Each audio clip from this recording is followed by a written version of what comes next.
Nagkaawatan Klay Thompson versus Ja Morant. Hinamon ng suntukan si Klay Thompson mga idol. Pinagtanggol din ni Klay Thompson si Cooper Flagg. First time uminit ang ulo ng rookie sa NBA. Bad trip na bad trip talaga sa Memphis Grizzlies si Klay Thompson. Mapapalaban sa ilalim si Daniel Gafford. Napalaki ang nakabantayan niya si Zach Edey. Naitala ni Max Christie ang first field goal ng Dallas Mavericks. So far wala pang naimimintis na laro para sa Dallas Mavericks ngayong season si Max. Nagawang asintahan si Cooper Flagg sa first quarter. Hindi umubra ang depensa niya kay Santi Aldama. 10-4 run ng Memphis Grizzlies. Wala pa rin mga idol si Ja Morant. Hindi rin nakapaglaro si Jaren Jackson Jr. Bihira na sa panahon ngayon ang mga superstar na nakokompleto ang 82 games in one season dahil sa injury at yung iba naman dahil sa load management. Bounce back kaagad ang Dallas Mavericks at naitabla ni Brandon Williams sa 12 ang talaan with his back-to-back triples. Same spot. Another one for Brandon Williams, driving layup, 10 points early para sa Dallas Mavericks. Easy layup na sana for Olivier Maxence Prosper pero nasupalpal pa ni Moses Cisse. Pinasok si Klay Thompson, hindi nag-aksaya ng oras ang 4-time NBA champ.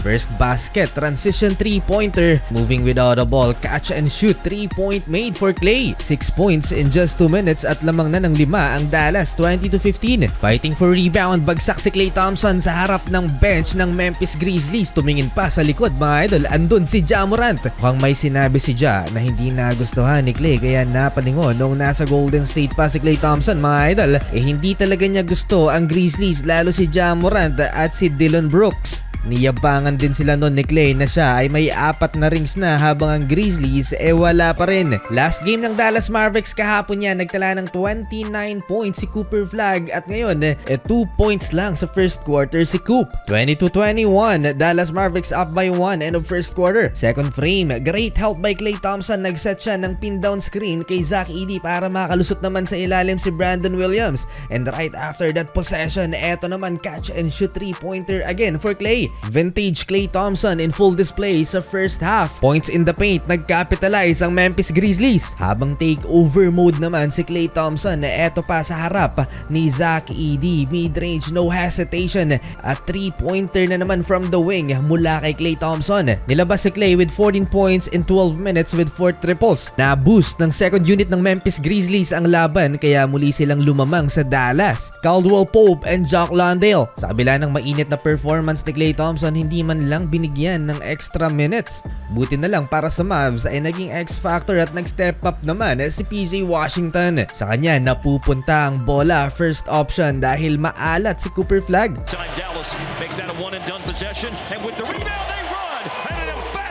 Total of 2 block shots for PJ Washington sa first half. 1 of 6 si Cooper Flagg, lamang ang Dallas Mavericks 47-43. Wala man lang ni isang player sa Memphis Grizzlies ang nakapagtala ng at least 10 points sa first half. Meaning it's a total team effort para sa Grizz. Third quarter, Santi Aldama floater to start the game and Cooper Flagg sinubukan ng depensa ni Zach Edey pero masyadong malaki at hindi nakalusot si Coop. Foul call on Zach. Number 2 sa rookie ladder Cedric Coward. Reverse layup sa harap ni Cooper Flagg. Daniel Gafford sumubok na sumalampak pero nasupalpal ni Zach Edey. Kanina pang hindi makalusot si Gaff sa depensa ng 7-footer. On the run ng Memphis Grizzlies, 55-52. Lamang na sila ng 3 at nasa upuan pa rin si Klay Thompson. 6 na ang hinahabol ng Dallas Mavericks, 60-54. PJ Washington nagmintis ng dakdak pero nakuha niya ang offensive rebound at na-clean niya yon. Balik sa court si Cooper Flagg at agad na binigyan ng dunk ang Dallas Mavericks.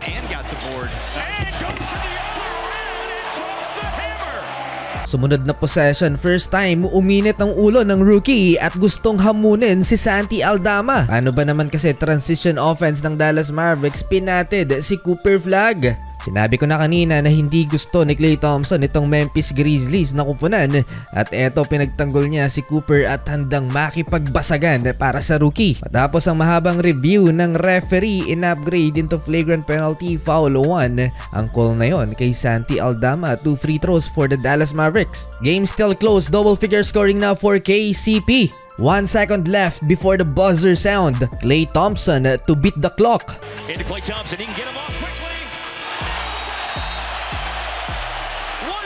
19 points for Klay, lamang ng tatlo ang Grizzlies 76-73. Start of fourth and final quarter, Cooper Flag assist to PJ Washington to tie the game at 76. Brandon Williams pinakitaan ng killer crossover ang Memphis Grizzlies at tough layup high off the glass over Zach Edey. Suntukan na lang, eto na naman si Klay Thompson, pinanggigilan si Vince Williams Jr. sabay tulak, dead ball. Napiko na ang Memphis kay Klay, aambahan pa yata ng suntok ni Vince Williams. Technical doon si Klay Thompson mga idol. Di pa tapos ang pang-aasar ni Klay Thompson before the free throw, may sinasabi pa siya sa Grizzlies. 17 lead changes at 10 beses nang tumabla so far ang laban na to. 84-82 mga idol, 7-minute mark ng fourth quarter. Drives through a gap. Down. Coop.